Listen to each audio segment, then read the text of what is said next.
Yo, yo, Josh, yo. Good news is I'm moving to Ohio at the end of the month. Bad news, everything in this box has got to go. So I've always felt kind of weird about selling my gear. Like I try to be private about it and just not let anybody know, but I realized there might be a lost opportunity there. Like this, for example, the camera I shot Anamorphia 1 with and used in Anamorphia 2.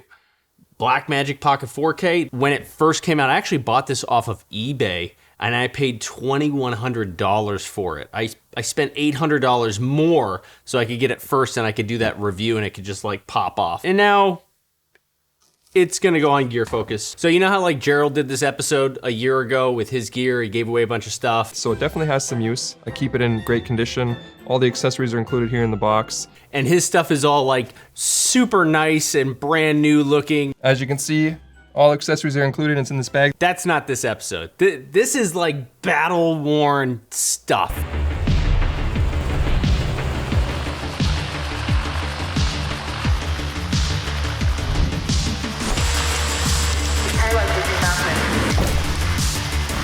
Beyond used. Hopefully this will be a good deal for you guys and hopefully it'll help fund my next project as well. This episode is sponsored by Gear Focus. Gear Focus is an alternative to eBay. They charge half the fees and they're only focused on camera gear, so you get much more customer service. Because they curate each listing, you actually get less fraud. Best reason is that their fees that they charge right now are literally half of what eBay is. I can't tell you how much I hate eBay because you go to sell your items and then at the end of it, you're like, where's all the money? These are not auction style. These are just flat rate. First come, first serve to buy it. I'm gonna post about 4 or 5 at a time and then alert you guys on my socials. We have 20 of my denim shirts. We only made 200 of these. We sold through all of them. The last 20, I'm taking 20% off. Come get them while they last. Wandered Backpack. This is a great, great backpack. They gave this to me at Sony Camera Camp. I did not pay for it. And to be honest with you, I actually didn't like it when I first got it. I don't like the color. I didn't really like the design. I kind of don't like the roll top thing. I don't know how it happened, but it grew on me and now I love it. Who stands up? And before COVID hit, this was my go-to travel bag. It was really, really helpful. Lots of pockets, very comfortable. It's got like this little passport holder right here. Really great bag. I no longer need this. Peter gave me his bag. Now I have Peter's bag. It's a little dusty from that explosion. I'm sorry, Josh. There was no other way. This is a great bag, by the way. Peter, thank you very much. Can't wait to use it. This bag's going up on Gear Focus. ATEM Mini Pro. Blackmagic, this is for live streaming. I've used this many times.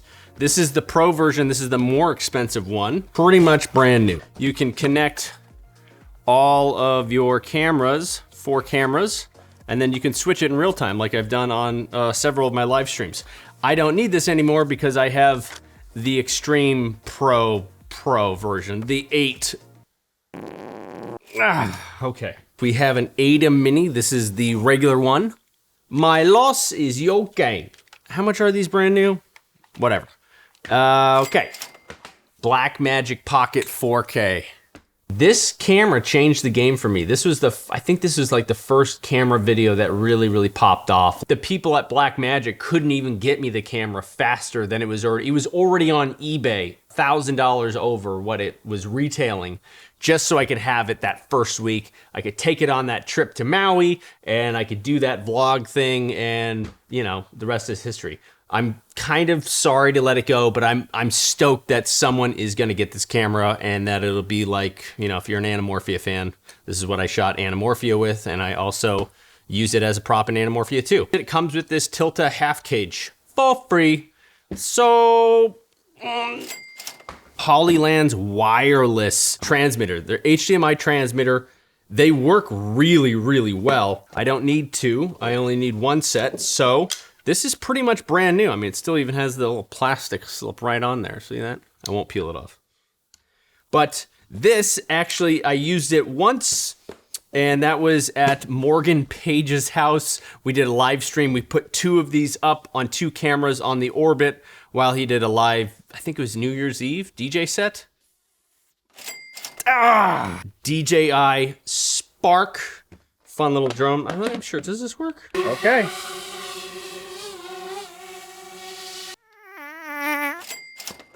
Insta360 sent this to me. This is a little bike kit. You attach your Insta360 to a bike.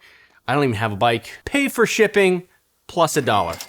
All yours. Rode wireless goes. These, I just tested them. They totally work. Comes with a sticker. These are great. I have upgraded to the new DJI mic as well as the Rode Wireless Go 2s. So these are still excellent. I have too many sets of mics now. So yours. I got the Suray Anamorphic. These are the APS-C Sony mounts. This is the 35 f1.8. This is a very, very sharp lens. I was actually very surprised with how well these performed. This is great for my taste. I prefer the larger stretch, which by the way, Suray, as of this week, I think, is launching their new 75 millimeter 1.6 stretch. So it's on Indiegogo. So if you don't buy one of these, maybe save your money, pick up one of those. So I'm actually really, really impressed how far Suray has gone. I also have the 50 millimeter, same exact thing. Both of these are E-mounts. The streaks on them look really great, and they do work very nicely with the Ronin 4D. I did use these for a couple shots with Anamorphia where I needed it to be a very fast, low light lens. I mean, this is an f1.8. Given the weight, if DJI allows an E-mount on Inspire 3, these could be potentially great anamorphic lenses for the Inspire 3. This is probably the lightest anamorphic lens that they make. So this is interesting. This is a little HDMI transmitter. This turns any camera with an HDMI signal, it makes it into a 5G that you can download the app, the Cinei app. You can monitor and you can even record on your phone. Very helpful. This is basically like the same technology as the Raven's Eye transmitter, except you just don't need it through DJI. I was very surprised at this. I just never use it. I don't even think they make this anymore. Atomos Ninja Flame. So this is a 4K external recorder. It doesn't do all the higher frame rates. It definitely does 4K 30. This has literally been in every single high-end house I've ever filmed. This is my go-to external recorder for filming maybe $7 billion worth of private real estate. This has filmed. It's great. I don't need it because I have the Ninja 5 and I also have the Shogun Inferno. So this one has been collecting dust. If you're in the real estate game, you want to channel the Make Art Now, you want his monitor, pow! This is a good deal for somebody. This is the RS2 that I used to film Anamorphia 2. This one was mounted to the front of the car. And for some reason, I'm not sure why, but the joystick doesn't work. I mean, it looks like it's brand new. It hasn't even been used. You know, as a gimbal, still totally works. Hold these two buttons down, connect to, whoa, whoa. We strongly feel that the price reflects this flaw. Ronin SC, this also works.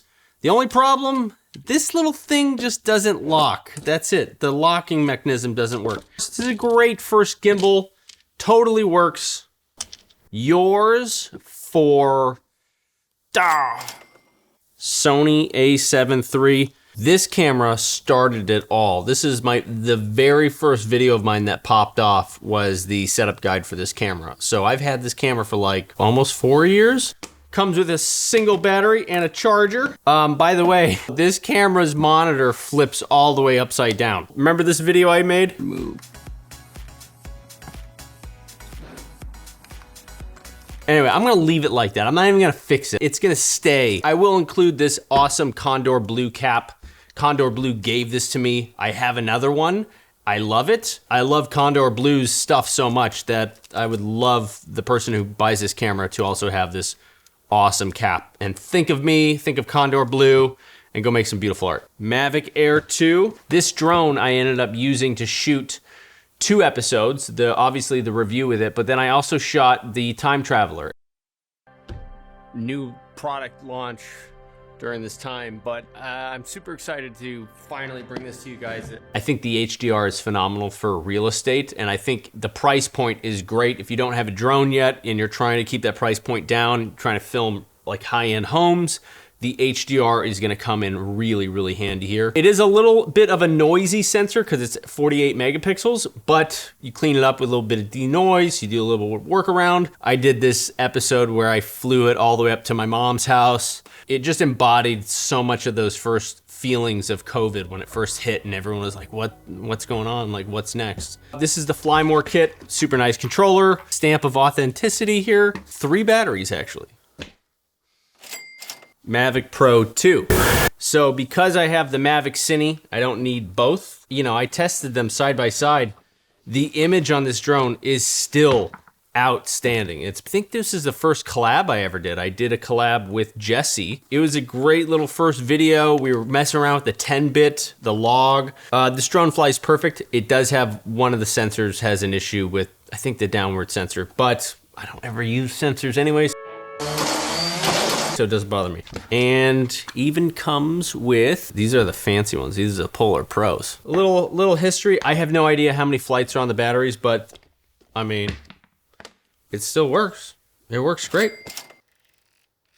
Oh, you hear that sound? We got the TD Artisan 50mm f/095. I really, really like this lens. This was on the Ronin 40. This was the lens because I just love the way it looks so much. I don't want to get rid of it, but I have another f/095 and I just can't justify keeping more than 2 of them. But I really like this company. I love the way the lens looks. This has shot some incredible stuff, including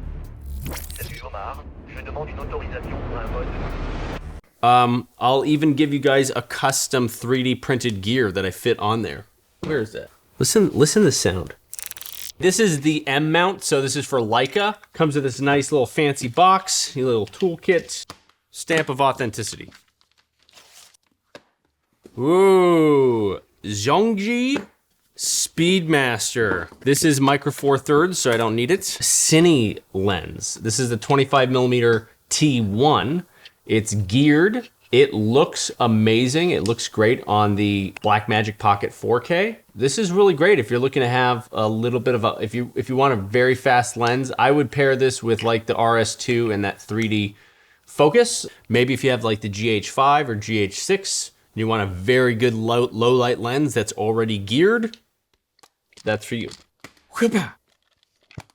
I don't know if anyone uses these anymore because now lenses are going the other way and going RF, but if you have, you know, Canon glass, you want to adapt it to Sony, here is the Speedmaster Ultra. This is the 0.71. It works great on obviously APS-C sensors or Super 35. I've had this for I think 5 or 6 years now. This was used to shoot Deep Playa Sunrise. This is the very first short film that I shot. I fired the DP and I had to kind of learn how to DP myself on that shoot. I was directing it. We were shooting on the Sony A73 and we were shooting in Super 35 mode, thinking that we were gonna still get 4K, and the external recorder was recording 4K, but really, because of that image size, we were only getting 2.7K. It's such a learning lesson for me, but this went with me to Burning Man, and this was the first short film that I shot. It should give you iris control. I'm not sure about autofocus. We'll just see about that.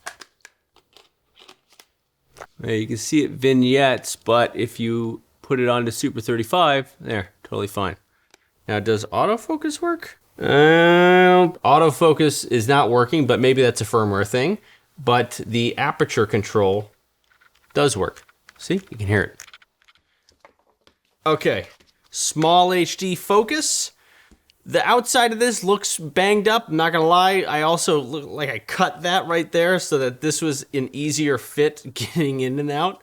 It's a great little extra monitor. I have so many monitors, I don't possibly. This has been in a drawer for like 3 years. I forgot about it. I lost the little tilt thing, so it basically just attaches right on the bottom there. So, it's kind of great. You can import your own LUTs on there, and it has a bunch of tools. It has like false colors and a bunch of other monitoring tools. I paid $500 for this. I don't even think they make it anymore. How about $100? Oh man, you guys remember this? Remember when these came out? the Moment Anamorphic. So I like Moment as a company. I really dig their stuff. I bought this the day before my wedding. We got married on a cruise ship. They didn't provide videography services and we couldn't bring our own, which was kind of bizarre. We ended up bringing our own anyway, but my workaround was like, I'm gonna film this myself. I'm gonna put this on my phone and I'm gonna give it to one of my relatives and they're gonna film our wedding. The only problem with this is that you can adjust the orientation, and I didn't know this, and it came standard in portrait mode. It squeezed it the wrong way. And so my relative ended up shooting our wedding footage squished this way and squished that way. I still have yet to figure out a solve for that. That's why you haven't seen my wedding video, and we've been married like 3 years now. I'm working on it. You can tell my wife, you know, it's all in here. The master plan, it's all in here. Anyway, I think I paid like $150 for this. 50 bucks. Oh, do you guys even remember these? This this is beyond, I don't know what category of used this is, but this has weathered the storm. This is battle tested. This is the Ronin M, the original. I shot that Burning Man short film with this. I still to this day would use this for real estate gigs just because it was built out and it had enough space with the handles to put all your peripherals. It comes with a bunch of extra batteries, 4 of these monster batteries, plus a little accessory bay, and it turns it into a little D-tap so you can power extra stuff. Guys, this is beyond beat up. $1. Save your money for your back because you'll be holding up this heavy gimbal. I don't know, I think shipping on this might be like 40 bucks or something. Do you guys remember when I used to wear hats?